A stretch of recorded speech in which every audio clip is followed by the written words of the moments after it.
جاتا پیچھے ہے کیا کروں؟ تو میں اکثر عرض کرتا ہوں کہ تھوڑے دن قدم اٹھانا ہی چھوڑ دیں. کیا کریں؟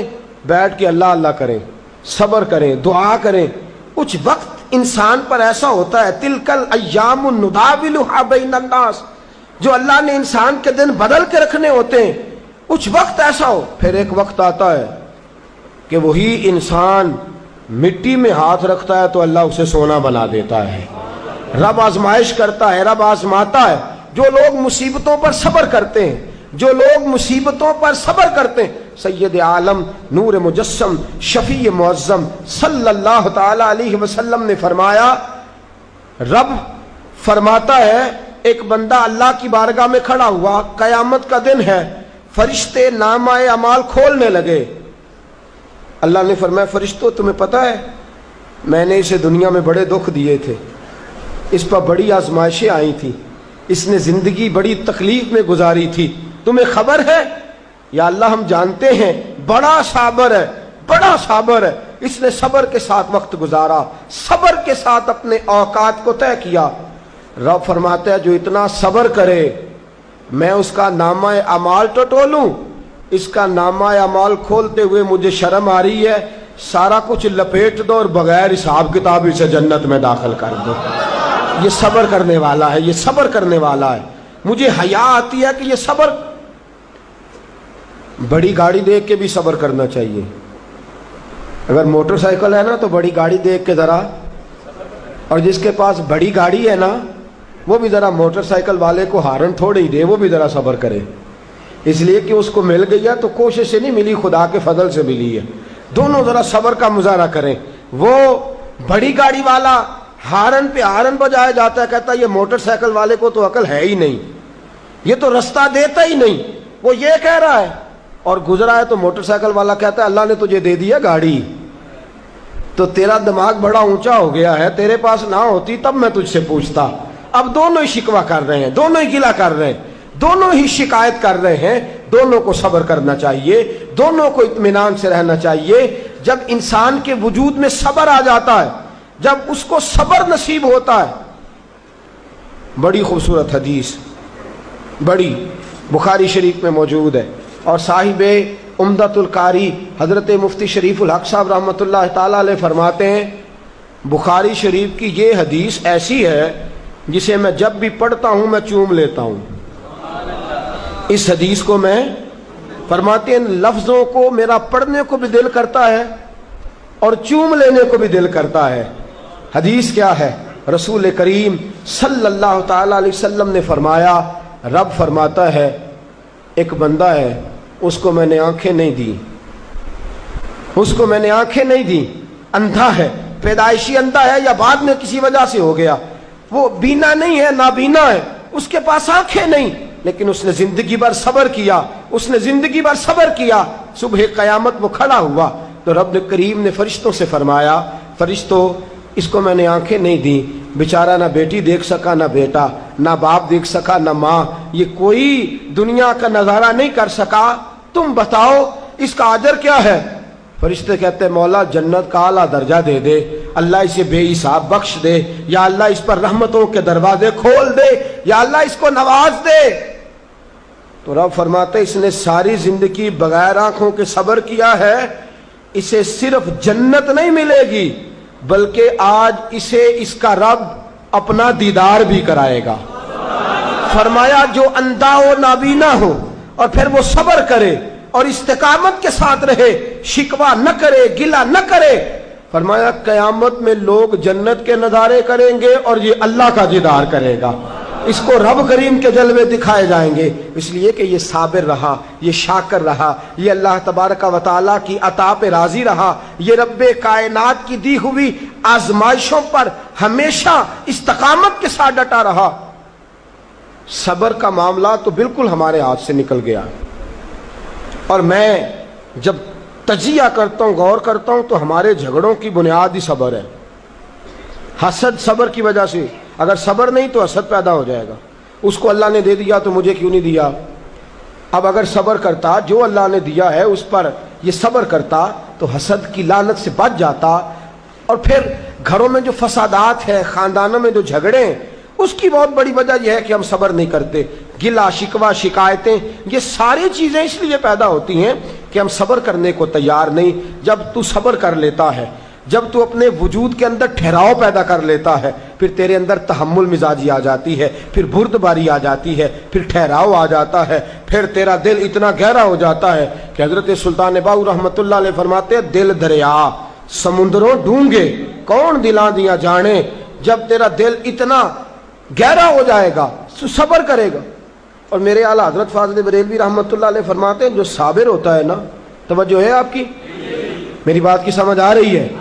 اعلیٰ حضرت فرماتے ہیں بڑا قیمتی جملہ, فرماتے ہیں جو صابر ہوتا ہے وہ سکون میں ہوتا ہے, جو صابر ہوتا ہے وہ, جو صبر نہیں کرتا بے سکون رہتا ہے. اگر صابر ہے نا, تھوڑی غذا پہ تھوڑی روٹی, اگر صابر ہے صبر کرتا ہے تو پھر شیخ سعدی رحمت اللہ تعالی علیہ کے پاس ایک شخص آیا, کہنے لگا حضرت جی دیکھیں نا میرے پاس اتنے بھی پیسے نہیں کہ میں جوتے لے سکوں, اتنے بھی پیسے کوئی نہیں جوتے لے سکوں. فرمایا صبر کر اللہ دے گا. کہنے لگا جی صبر ہی کیا ساری عمر, اس نے جوتے لینے کے برابر بھی پیسے نہیں دیے, ننگے پاؤں پھر رہا ہوں. شیخ سعدی رحمت اللہ تعالی علیہ نے اس کا بازو تھاما, ایک گھر میں لے گئے, دروازے پہ دستک دی, گھر کا مالک باہر آیا, اس نے دونوں طرف بیساکھیاں پکڑی ہوئی ہیں, ٹانگیں تو ہیں پر پیر ہی کوئی نہیں. فرمانے لگے بتا یہ اچھا ہے کہ تو, کہنے لگا جی میں آپ سے بھی معافی مانگتا ہوں, اپنے رب سے بھی معافی مانگتا ہوں, اس کے تو پیر ہی نہیں بیچارے کہ اس کے پاس تو قدم ہی نہیں. دوستو جب صبر رخصت ہو جاتا ہے, جب صبر رخصت ہو جاتا ہے, نبی پاک صلی اللہ تعالی علیہ وسلم نے فرمایا خدا اگر تجھے مصیبت دیتا ہے نا, اور ان مصیبتوں پر جب اللہ تجھے قیامت میں اجر دے گا, دنیا میں رب تجھے جو مصیبتیں ڈالتا ہے ان مصیبتوں پر جب قیامت کے دن اللہ تجھے اجر دے گا تو تیرا دل چاہے گا کاش سکون ہوتا ہی نہ, آزمائشیں ہی آزمائشیں ہوتی, کاش سکون نہ ہوتا, آزمائشیں ہی آزمائشیں ہوتی جب تو وہ اجر دیکھے گا.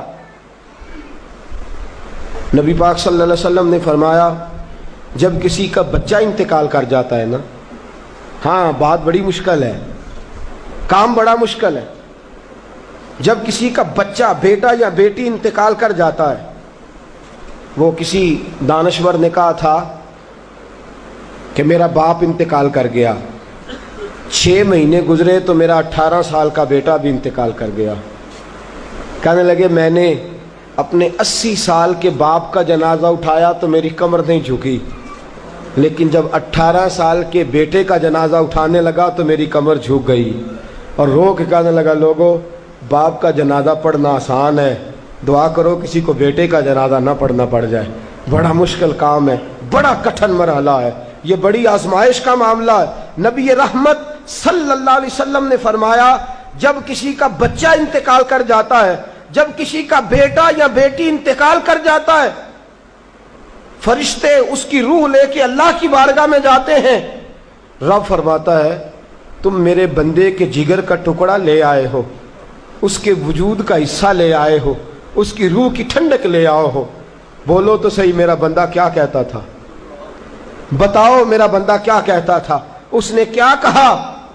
فرشتے کہتے ہیں مولا جب ہم نے اس کے بیٹے کی روح قبض کی اور وہ اپنے بیٹے کی میت پہ آیا تو اس نے تیرا گلہ نہیں کیا, شکوہ نہیں کیا, بلکہ اس نے کہا انا للہ و انا الیہ راجعون, یہ دیا بھی اللہ نہیں تھا, لے بھی اللہ ہی گیا ہے. جب اس نے یہ بیٹے کی میت دیکھی ہے تو اس نے یہ کہا ہے کہ اللہ کا مال تھا, اللہ لے گیا. رب فرماتا ہے باقی کے کام چھوڑ دو, جنت کی طرف جاؤ اور میرے اس بندے کے لیے اور اس کے بیٹے کے لیے ایک مکان بنا دو. جنت میں جاؤ, دنیا کی زندگی تو تھوڑی ہے نا, اور آخرت کی زندگی حد ہی کوئی نہیں, اس کی حد ہی کوئی نہیں, کتنی لمبی ہے. فرمایا دنیا میں تو کٹھے نہیں رہ سکے, اب جنت میں مکان بنا دو, اس میں اس کا باپ بھی رہے گا, یہ بھی رہے گا. حضرت ابو ہریرہ رضی اللہ تعالیٰ عنہ فرماتے ہیں اللہ کے محبوب صلی اللہ تعالیٰ علیہ وآلہ وسلم کے صاحبزادے جناب ابراہیم علیہ السلام فرماتے ہیں حضور کے صاحبزادے آپ رات کو جب ان کی ولادت ہوئی تو نبی کریم علیہ السلام ہمارے درمیان آئے. جاگیے ذرا غور فرمائیے گا بات پہ. سید عالم صلی اللہ علیہ وسلم تشریف لائے اور ہم نے حضور کے چہرے کو چمکتے دیکھا. ہم نے آنکھوں میں ایک خوبصورتی، ایک رنگ ڈھنگ دیکھا. ہم نے کہا یا رسول اللہ موڈ مبارک بڑا اچھا ہے، حضور کوئی خیر کی خبر ہے؟ فرمایا مجھے مبارک دو، اللہ نے مجھے بیٹا عطا فرمایا ہے، میرے آنگن میں پھول کھلا ہے، خدا نے مجھے بیٹے کی دولت سے نوازا ہے، میرے آنگن میں پھول کھلا ہے. فرماتے ہیں اگلے ہی دن، ایک روایت ہے کچھ عرصے کے بعد، ایک روایت ہے اگلے ہی دن ظہر کے بعد میرے محبوب نے پیار کرنے کے لیے بیٹا اٹھایا اور صاحبزادے کی سانسیں اکھڑنے لگی. رسول پاک کے صاحبزادے نبی پاک کے مقدس ہاتھوں میں سانسیں اکھڑ رہی ہیں. حضور کے دستے مبارک میں صاحبزادے نے وصال کر دیا. آنکھیں بند کی تو نبی کریم کی مقدس آنکھوں میں آنسو آئے. رات خوشی تھی، رات حضور مبارکیں وصول کر رہے تھے، رات مسکرا رہے تھے، صحابہ کے جرمٹ میں بیٹھ کر محبت کی بات ہو رہی تھی. ایک ہی تو رات گزری ہے، 24 ہی تو گھنٹے ہوئے ہیں، آنکھوں میں آنسو بھر آئے ہیں. حضرت عبداللہ ابن عمر رضی اللہ تعالیٰ عنہ عرض کرتے ہیں یا رسول اللہ آپ رو رہے ہیں؟ حضور صاحبزادے کا انتقال ہوا تو رو رہے ہیں. نبی رحمت صلی اللہ تعالی علیہ وسلم نے فرمایا عبداللہ دل میرا غمزدہ ہے، آنکھوں میں آنسو ہیں، پر میں اپنی زبان سے وہی جملے کہوں گا جس سے میرا اللہ راضی ہوگا. میں کوئی بے صبری والی بات نہیں کروں گا، میں کوئی ایسا جملہ نہیں کہوں گا جس سے میرا خدا ناراض ہو جائے. اگرچہ میرا دل غمزدہ ہے، اگرچہ میں پریشان ہوں، اگرچہ میری آنکھیں آنسو بہا رہی ہیں، یہ محبت کی علامت ہے، یہ پیار کی علامت ہے. لیکن فرمایا میری زبان سے کوئی کسی کے ہاں میت ہو جائے تو آنسوؤں سے رونا محبت کی علامت ہے. اگر آنسو آتے ہیں نا تو یہ تو محبت ہے. حضرت عثمان بن مظعون رضی اللہ تعالیٰ عنہ کا وصال ہوا تو اللہ کے محبوب کی آنکھوں میں آنسو آئے. سیدہ عائشہ صدیقہ رضی اللہ تعالیٰ عنہ نے کہا یا رسول اللہ آپ روتے ہیں؟ فرمایا یہ آنسو محبت کی علامت ہے. خدا کو بین کرنا ناپسند ہے، شور کرنا ناپسند ہے، باتیں کر کر کے رونا، شور کرنا، آہوزاری کرنا، ماتم کرنا، فرمایا یہ چیزیں خدا کو پسند نہیں. شور کرنا، بالخصوص خواتین اس بات پہ ضرور توجہ کریں، اس کی باتوں کا تذکرہ کر کر کے رونا، اونچی اونچی آواز میں بیان کرنا اور بار بار تڑپ تڑپ کے کہنا کیا بنے گا، کہاں جائیں گے، کیسے گزر اوقات کریں گے، یہ جملے کہنا اللہ کے رسول کو اتنا ناپسند ہے، اتنا ناپسند ہے کہ نبی پاک صلی اللہ علیہ وسلم نے فرمایا جو عورت میت پر بیان کرتی ہے یا جو شخص ماتم کرتا ہے، فرمایا وہ تو میری امت میں ہی شامل نہیں ہے. فرمایا میں تو اس کو شامل ہی نہیں سمجھتا. لیس منی، وہ ہم میں سے نہیں ہے. صبر کرے، ٹھہر جائے، اللہ کی رضا پہ راضی ہو جائے، قضا پہ راضی ہو جائے، جھک جائے خدا نے. اتنا شور کرنا، اتنی آہوزاری کرنا، اور معاذ اللہ بعض اوقات تو کفریہ جملے بولے جاتے ہیں، کفریہ جملے بولے جاتے ہیں. انتقال ہو گیا، تبھی موت چلا گیا، ہارٹ اٹیک سے انتقال، تو کہتے ہیں ہم پہ ظلم ہو گیا ہے. معاذ اللہ آپ اللہ کو ظالم کہہ رہے ہیں، خدا کو ظالم کہہ کے کفر اکٹھا کر رہے ہیں.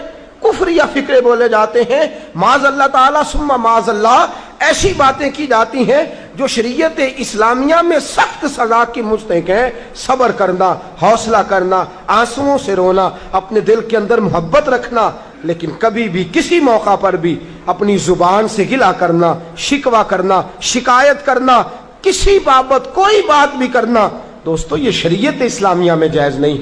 صبر کریں، صبر کا پہاڑ بن جائیں. ان اللہ مع الصابرین، اللہ صبر کرنے والوں کے ساتھ ہے، اللہ صبر کرنے والوں کو جزا دیتا ہے. اور حضور نے فرمایا جب بھی تم پہ کوئی مصیبت آئے، الذین اذا اصابتہم مصیبہ قالوا انا للہ و انا الیہ راجعون، جب بھی کوئی مصیبت آئے پڑھا کرو انا للہ و انا، صرف فوتگی کے وقت نہیں، صرف فوتگی کے وقت نہیں، جب بھی کوئی مصیبت آئے کیا پڑھنا ہے؟ انا للہ و انا الیہ. اور یاد رکھیے مصیبتیں اللہ کے پیاروں پر آتی ہیں. 500 سال فرعون نے دعویٰ خدائی کیا ہے معاذ اللہ، 300 سال فرعون کا حال یہ تھا کہ ننگے پاؤں کانٹوں پہ چلتا تھا اور اس کے پیر میں کانٹا بھی نہیں چبھتا تھا. فرشتے کہتے ہیں یا اللہ یہ کیا ہے؟ وہ تو اور ڈٹ جائے گا کہ میں خدا ہوں. فرمایا مہلت دے رہا ہوں. جو بیمار ہوتے ہیں وہ اللہ کے فرما بردار ہوتے ہیں, ان کو تو ساتھ ساتھ تھوڑی تھوڑی تکلیف دے کے اللہ معاف کرتا رہتا ہے, ورنہ ڈھیل دیتا. ایک صحابی ہیں, طبقات ابن سعد میں روایت ہے, ایک صحابی اپنی بیوی سے کہتے ہیں پانی لاؤ. رات کا وقت ہے, آنکھ کھلی تو کہتے ہیں اٹھ پانی لا. بیوی پیالے میں پانی لائی, سو گئے, آنکھ لگ گئی. فرما بردار بیوی ساری رات پانی لے کے کھڑی رہی, ساری رات. کبھی سنتے تھے ہم بھی بزرگوں سے کہ بیویاں ایسا کرتی ہیں, کبھی سنا کرتے تھے. وہ شوہر بھی بڑے تقوی اور طہارت والے ہوتے تھے تو بیویاں بھی بڑی فرما بردار ہوتی ہیں کہ ساری رات بیوی پانی کا پیالہ لے کے کھڑی ہے. صبح آنکھ کھلی تو اپنی بیوی سے کہنے لگے کیا بات ہے تیری, مانگ تو کیا مانگتی ہے, آج تو جیسے کہے گی میں ویسے کر دوں گا. ساری رات تو کھڑی رہی, بول جس طرح تو کہے گی. بیوی نے عجیب ہی بات کر دی, کہنے لگی آپ اس طرح کریں مجھے طلاق دے دیں. اب بات کر بیٹھے تھے کہ تو جیسے کہے گی, اور صحابہ سچاؤں لوگوں کی جماعت ہے, سچائیاں ان پہ ناز کرتی ہیں. تیرا وعدہ ہے کہ تو جیسے میں کہوں گا ویسے, جیسے میں کہوں گی تو کر دے گا, مجھے طلاق دے دے. شوہر بڑا پریشان ہوا, میں نے وعدہ کر لیا تھا جیسے تو کہے گی, اب تو کہتے ہیں طلاق دے دے, یہ کیسے ممکن ہے؟ اتنی فرما بردار بیوی, اتنی اچھی بیوی دوبارہ میسر آنا مجھے ناممکن نظر آتا ہے. میں کیسے طلاق دے دوں؟ وعدہ بھی ہے, بات بھی کر لی ہے, اب تیرا مطالبہ بھی ہے, کیا کروں؟ بڑے پریشان ہو گئے. جب کسی طور بھی بات ہے نا مشکل مرحلہ, بات مشکل ہے نا, جیسے تو کہے گا, کہے گی میں ویسے, بندہ دعویٰ وہ کرے جو اس سے ہو جائے گی بات, جو دعویٰ کر. اچھا کچھ دوست آ کے کہتے ہیں جی کوئی حکم, کہتے ہیں نا, تو اگر ان کو یہ حکم دے دیا جائے کہ چھت پہ کھڑے ہو جاؤ ساری رات نماز پڑھو تو کیسا مشکل ہے نا. تو بندہ یہ کیوں نہ کہے کہ جناب آپ حکم کریں, اگر میری پہنچ میں ہوا تو میں اس پہ عمل کروں گا. اور پھر اگر حکم سنایا جائے نا, میں تو کبھی کبھی جو دوست قسم کے میرے تعلق والے لوگ ہیں وہ کہتے ہیں نا کوئی حکم, تو میں کہتا ہوں پہلے پکی بات کرو, پورا کرو گے نا. ایسے نہیں حکم کرا لینا چاہیے, پہلے پکی بات کرو, کر لو گے جناب کوئی حکم کسی قسم کا. حالانکہ ایسا ہو سکتا, یہاں تو بندہ اچھا صحابی کہہ بیٹھے جیسے تو کہے گی کر لگی طلاق دے دیں. بڑے پریشان ہوئے, کہنے لگے ایک موقع دیتی ہے, صبح چلیں گے حضور کی بارگاہ میں اور ہم دونوں اپنا مسئلہ پیش کریں گے, پھر جیسے اللہ کے نبی فرمائیں گے ویسے کر لیں گے. چلو ٹھیک ہے.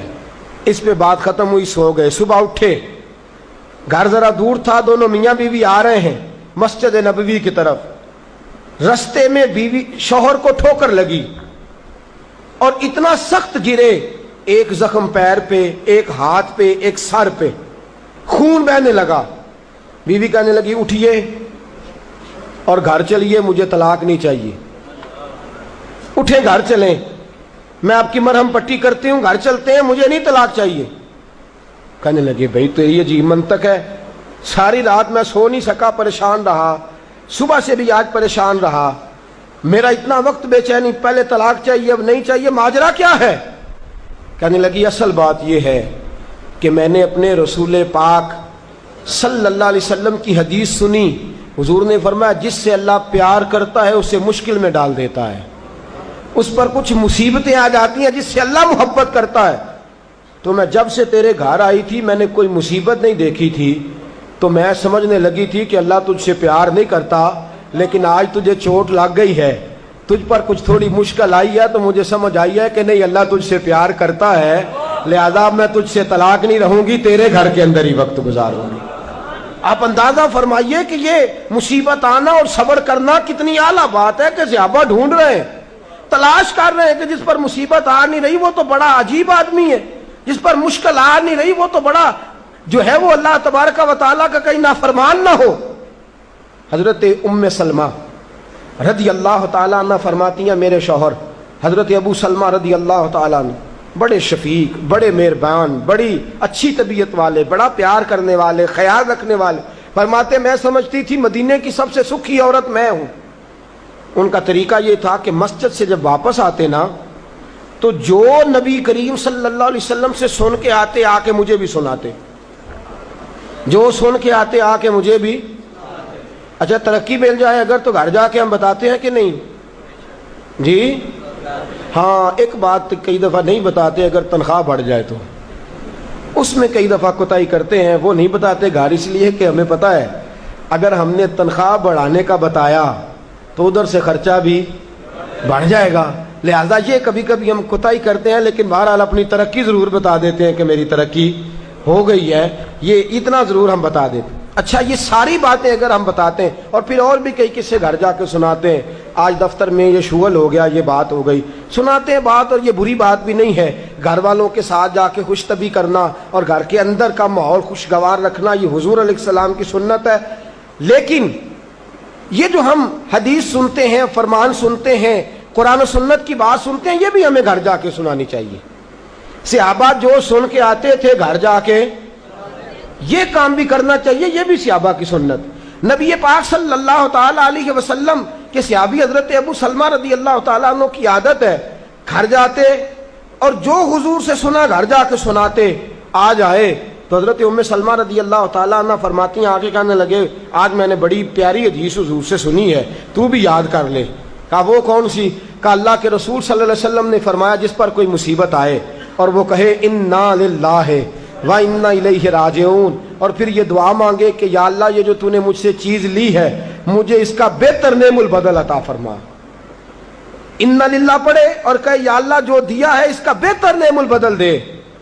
حضور فرماتے ہیں اللہ جو چیز لی ہوگی اس سے بہتر چیز اسے عطا فرما دے گا. یہ حدیث گھر جا کے سنائی. حضرت ام سلمہ کہتی ہیں میرا چراغ بھی بجھ جاتا تو میں پڑھ دیتی اِنَّا لِلَّهِ وَإِنَّا إِلَيْهِ رَاجِعُونَ. میں نے وظیفہ پکا لیا، میں اس پہ مکمل طور پر استقامت کے ساتھ عمل کرنے لگی. فرماتی ہے مجھ پر ایسی مصیبت آئی جو میرے لیے بڑی مشکل ہو گئی. میرے شوہر حضرت ابو سلمہ انتقال کر گئے. فرماتی ہیں میں نے پڑھا انا للہ وانا الیہ راجعون. میں نے کہا یا اللہ مجھے بہتر نعم البدل عطا فرما. فرماتی ہیں پڑھ تو لیا، حضور کے فرمان پر یقین بھی تھا، لیکن دل میں خیال تھا کہ ابو سلمہ سے اچھا شوہر تو مجھے مل ہی نہیں سکتا، اس سے زیادہ دھیما تو مجھے مل ہی نہیں سکتا. اور فرماتی ہیں پھر میں سوچتی تھی اب میری عمر بھی جوانی کے نہیں، بڑھاپا آ گیا ہے، رنگ بھی گورا نہیں، بچے بھی میرے پاس ہیں، کیسے بہتر نعم البدل ملے گا. اور دوسری جانب حضور کی حدیث ہے کہ اگر تم مصیبت کے وقت پڑھو گے انا للہ وانا الیہ راجعون، مصطفیٰ کا فرمان بھی بدل نہیں سکتا. جو دن کو کہہ دیا دن ہے تو دن نکل آیا، جو شب کو کہہ دیا شب ہے تو رات ہو کے رہی. خدا نے ان کی زباں کو وہ اختیار دیا جو نکلی منہ سے ان کے وہ بات ہو کے رہی. یہ تو ہو نہیں سکتا کہ حضور فرمائے اور ایسا ہو نہ. فرماتی ہیں پڑھ بھی لیا، عدت کے دن مشکل سے گزارے، عدت ختم ہوئی، میرے دل میں حدیث بھی ہے کہ حضور نے فرمایا اللہ بہتر نعم البدل دے گا. اور دوسری جانب یہ بھی ہے کہ ابو سلمہ سے اچھا شوہر نہیں مل سکتا. فرماتی ہیں لوگوں حضور کے فرمان پر قربان جاؤں اور مصطفیٰ کریم کی حدیثوں کے نثار جاؤں. مجھے تو اس وقت پتا چلا جب اللہ کے رسول نے پیغام بھیجا کہ میں تیرے ساتھ نکاح کرنا چاہتا ہوں. جب اللہ کے رسول نے پیغام بھیج دیا کہ میں نکاح کرنا چاہتا ہوں.